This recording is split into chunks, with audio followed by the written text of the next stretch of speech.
Fire away, Steve. You go first.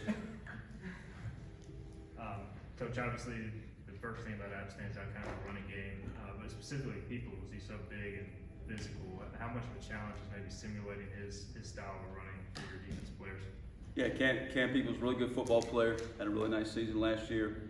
He's a big kid. I think he's listed 6'1", 6'2", 220 pounds, and got great speed too. You know, grew up DJ Ford out of Alabama, so we know a lot about him. He knows, you know, about his childhood, the speed he has, and how athletic he is. And it's hard to simulate. You know, there's no question. We got some bigger backs. Rajay gave us a great, you know, a bigger back in camp and preseason here that really gave us a good look at that, and we keep trying to simulate that with our scout team. But we got to make sure we do a great job just wrapping him up and tackling. Nate Noel, the other back, number 20, is more of their speed guy. I think he's listed at 190 pounds, but he can get going. And he's, you know, both of them got good speed. Noel may be the faster of the two. Just on tape, that's how it looks anyways. And, you know, he came on toward the end of the season last year, broke a big run in the Georgia Southern game. Both of them had big runs in the North Texas game. I think Cameron had you know, run for 70 something and one for 64, and then Noel had a big run for 60 as well. So they've had some big runs. They got the home run ability. Both got good vision to work that outside zone stretch and be patient and get the cut back there. So both do a nice job. We got to do a nice job just kind of every snap, play after play, fitting our gaps, fitting where we're supposed to be, and do a great job tackling and, you know, and try to force some turnovers for those two guys.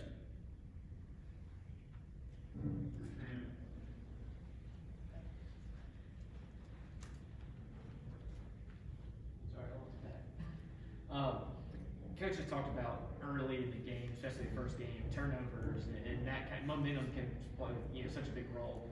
How do you address that? I mean, do you guys kind of know, hey, an interception or a fumble or something can really get y'all going, or you just kind of let it play out? No, it's something you kind of focus on, and that's really our focus every day we go to work. Whether it's spring ball, preseason camp, week 1 of the season, week 15 of the season. You know, you're focused on turnovers, all about the ball.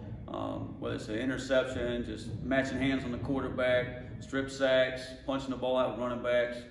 We actually bought this new little contraption downstairs to keep in our team room. You guys may have seen it, I think, on the first one of the first press conferences there. But it's a new little deal. Our guys just raking at the ball all the time, just punching, just kind of teaching them, hey, always be thinking about punching the ball out, you know, poking it out, ripping it out, those type of things, club punch, rip. So constantly practice that. Our offensive guys, you know, we do a little drill with them each day. They're practicing ball security and we're practicing turnovers. So it's constantly on our mind, constantly want to talk about it. It's one of our goals for the game. And you know, early in the season, you hope that you can take advantage of that because those turnovers can be big for you. Coach, how good do you feel about the approach that you guys are taking and how you match up against them defensively overall? Yeah, our guys are working their tails off, and they've worked their tails off. And I told them yesterday, they've been doing it ever since the last game at SMU last year, working to this point and working for this game, you know, for this Thursday night versus App State, and doing a great job of that and putting themselves in a position to have a great ball game. And we got to make sure these final days of preparation, we're doing everything we can to put us in a chance to be successful Thursday night, whether it's, you know, mental preparation, taking care of our bodies, ice tub, getting our legs back, whatever that may be. We got to make sure we're ready to go Thursday night in the best shape of our lives and feeling the best we can. So.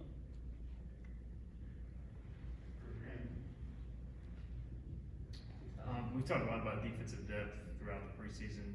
How do you kind of approach that going into the game 1? Is that something you script out, like, hey, third series we're putting these guys in, or is it more of a game flow?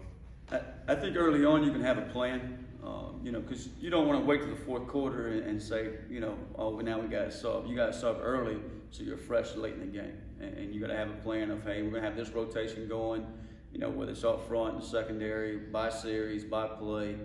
Some of that you can maybe put on the kid just to know that, hey, after 5-6 plays, you get ready to rock and roll. And most of that's on the coaches and their individual position groups. But you got to make sure we're subbing early, make sure we're taking advantage of that so we got fresh guys on the field. That way, come third, fourth quarter, we're still fresh and ready to rock and roll there. Especially in the first game and after not really having fans last year, how long can the adrenaline last, do you think? from kickoff? Like, does that wear off a few series in, or a half, or what?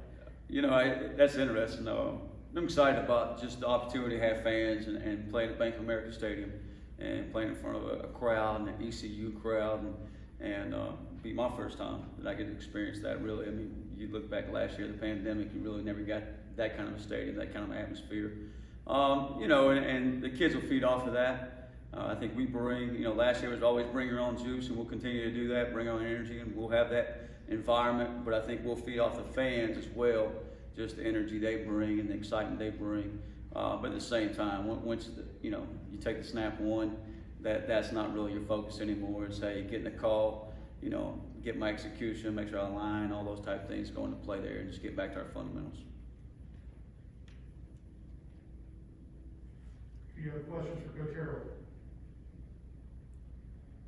Coach, thank you very much. Yeah, appreciate you guys. Thanks, Coach.